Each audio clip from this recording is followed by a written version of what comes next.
Hello, dear viewers. Myself Zishan Ahmed. Welcome to our YouTube channel Medical Core.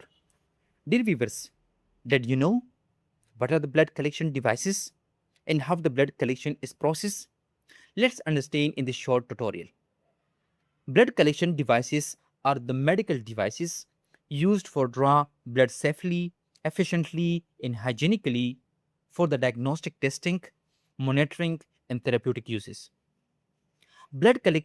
Collection devices included collection tubes.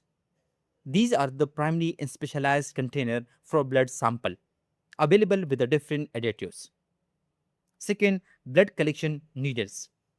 Multiple sample needle used with a holder to collect blood from vein. With the help of this, multiple sample are collected with one venipuncture. Winged infusion set. It's just like a butterfly, that's why it's called butterfly needle.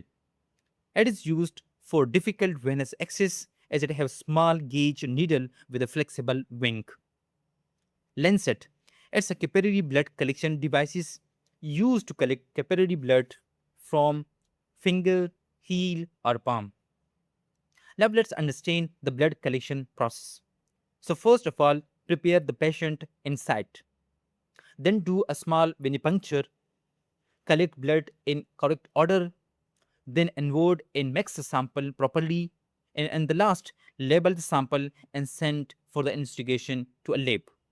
Thanks for watching. Do subscribe, like, and share the video.